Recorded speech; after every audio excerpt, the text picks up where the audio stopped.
अस्सलाम वालेकुम दोस्तों, क्या आप जानते हैं कि जापान में एक ऐसा जजीरा है जहां सांपों की भरमार ने जिंदगी को मुश्किल बना दिया था। ये सांप सिर्फ जहरीले नहीं थे बल्कि इतने खतरनाक थे कि पूरे जजीरे की आबादी खौफ में मुब्तला थी। इनके काटने से हर साल कई जानें जाया हो रही थीं और हुकूमत के पास कोई मुयस्सर हल नहीं था। लेकिन फिर जापान की हुकूमत ने एक ऐसा फैसला किया जिसने न सिर्फ इस जजीरे बल्कि पूरे मुल्क को हिला कर रख दिया। इन्होंने सांपों से निपटने के लिए न्योले यानी मंगूस जजीरे पर छोड़ने का फैसला किया। एक ऐसा जानवर जो अपनी फुर्ती और जहर के खिलाफ मदाफियत की सलाहियत की वजह से सांपों का सबसे बड़ा दुश्मन समझा जाता है। बज़ाहिर ये एक लाजवाब मंसूबा था, लेकिन किसी ने यह नहीं सोचा था कि इस फैसले का नतीजा क्या होगा।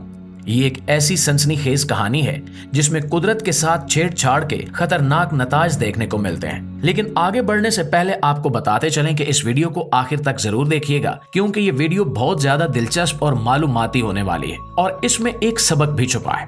दोस्तों, ये कहानी वहां से शुरू होती है जब जापान के दही इलाके एक संगीन खतरे का शिकार थे।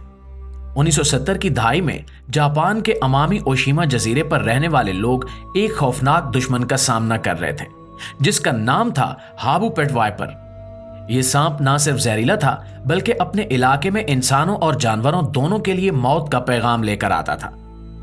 हाबू वाइपर अपनी जिसामत में दीगर सांपों के मुकाबले में बड़ा और खतरनाक था। इसका जहर निहायत मौलिक था जो जिस्म के खून के खुलियात को तबाह करने की सलाहियत रखता था। इस सांप के काटने से मुतासरा शख्स को शदीद दर्द, सोजन, मतली और बाज़ औक़ात मौत का सामना करना पड़ता था। दही इलाकों में जहां तिब्बी इमदाद तक रसाई महदूद थी, इन इलाकों में ये सांप हकीकी अजाब बन चुके थे।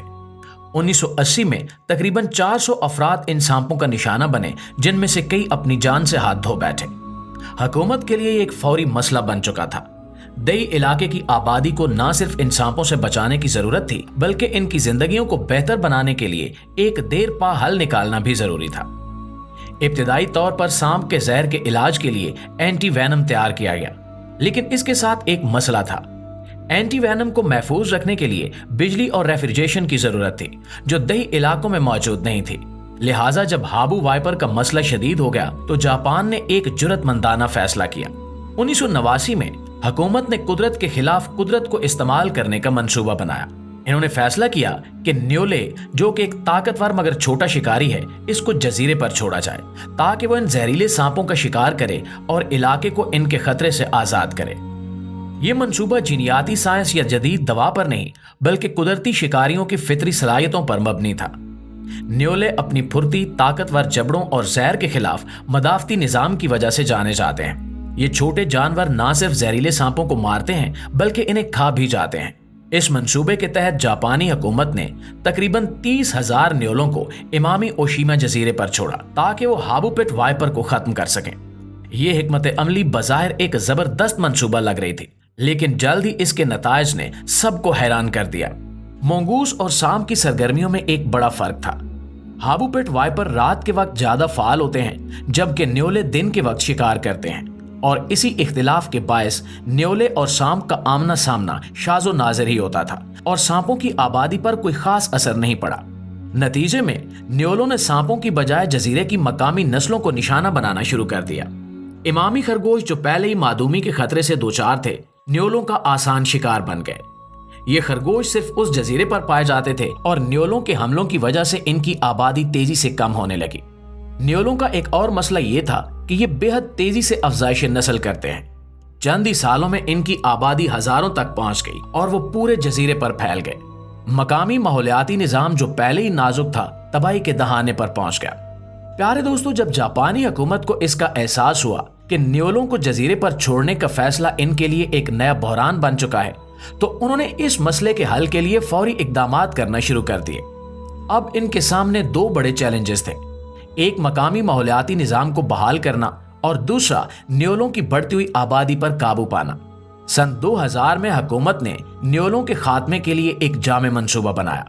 इन्होंने खास तौर पर तरबियत याफ्ता कुत्तों और माहिर शिकारियों की एक टीम तश्कील दी जिन्हें जजीरे के हर इलाके में न्योले तलाश करने और पकड़ने का काम सौंपा गया। इसके अलावा तकरीबन 20,000 खसूसी ट्रैप्स पूरे जजीरे में नस्ब किए गए ताकि न्योलों की बढ़ती हुई तादाद को रोका जा सके। ये मुहिम काफी मुअस्सर साबित हुई। पिछले 25 सालों में जापानी हुक्काम ने 32,000 से ज्यादा न्योले पकड़े हैं और इनका खात्मा किया है। जदीद टेक्नोलॉजी जैसे मोशन सेंसिंग कैमरों और रिहायशियों से हासिल होने वाली इतलात की मदद से न्योलों की मौजूदगी की निगरानी की गई। सन 2022 में 472 मुख्तलिफ जगहों पर लगे कैमरे और तरबियत याफ्ता कुत्तों की मदद से एक जामे रिपोर्ट तैयार की गई, जिसके मुताबिक जजीरे पर न्योलों की मौजूदगी तकरीबन खत्म हो चुकी है। ये कामयाबी बिलाशुबा एक बड़ी फतह थी, लेकिन असल मसला यानी हाबू पिट वाइपर अभी भी मौजूद था। यहाँ से जापानी साइंसदानों की जदोजहद शुरू हुई। उन्होंने सांपों के जहर के खिलाफ एक जदीद और काबिल रसाई एंटी वेनम तैयार करने की तहकीक शुरू की। जहर के जीनियाती नक्शे को समझने के लिए जापान के मुख्तलिफ तहकीकी इदारों और यूनिवर्सिटियों ने मिलकर काम किया। इस मकसद के लिए साइंसदानों की एक टीम ने सांपों के जहर, खून और बाफ्तों के नमूने जमा किए और इनके डीएनए का तज्जिया किया। इस तहकीक में 60 जीन्स का पता लगाया गया जो जहर की तैयारी में शामिल थे। इन जीन्स को जानकर साइंसदानों ने नए और बेहतर एंटी वेनम बनाने की बुनियाद रखी।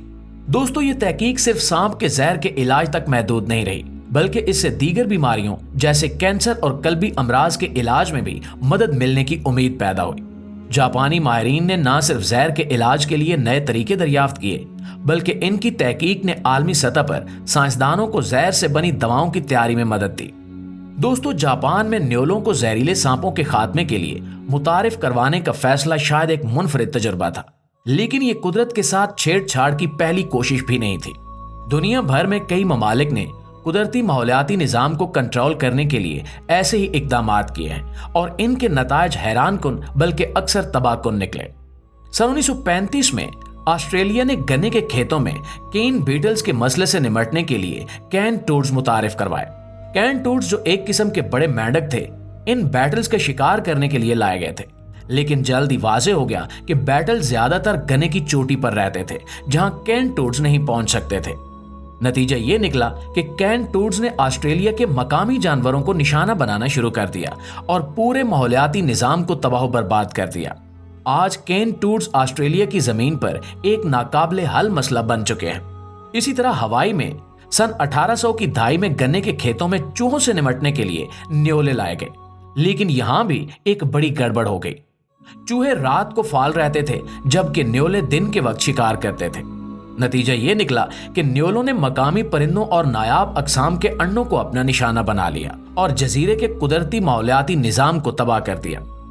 दोस्तों, इसी तरह जमीका में भी न्योलों को चूहों के मसले के हल के तौर पर लाया गया, लेकिन जल्द ही ये वाज़ेह हो गया कि न्योलों ने परिंदों और मकामी जानवरों की नस्लों को खत्म करना शुरू कर दिया है। माहौलियाती निज़ाम में ये अदम तवाज़ुन इस हद तक बढ़ गया कि कई जानवरों की नस्लें मादूमी के करीब पहुंच गई। दोस्तों, जापान के सांपों और न्योलों की ये कहानी सिर्फ एक जजीरे की दास्तान नहीं है, बल्कि इंसान और कुदरत के दरमियान ताल्लुकात की पेचीदगी की अक्कासी करती है। ये हमें बताती है कि कुदरती मसाइल का हल ढूंढना जितना जरूरी है, उतना ही जरूरी है कि इनके मुमकिन असरात को भी पहले से समझा जाए। जापान ने अपनी गलतियों से सीखा और जदीद साइंस की मदद से इन मसाइल पर काबू पाया, लेकिन ये कहानी हमें ये भी याद दिलाती है कि कुदरत के साथ छेड़छाड़ के नतायज हमेशा हमारे हक में नहीं होते। जी तो दोस्तों, ये थी हमारी आज की वीडियो कैसी लगी कमेंट में जरूर बताइएगा। अच्छी लगे तो लाइक और शेयर करके हमारी हौसला अफजाई भी कीजिएगा। इंशाल्लाह आपकी खिदमत में हाजिर होते हैं एक नई वीडियो के साथ। तब तक अपना, आसपास के लोगों का ढेर सारा ख्याल रखिएगा। अल्लाह निगहबान।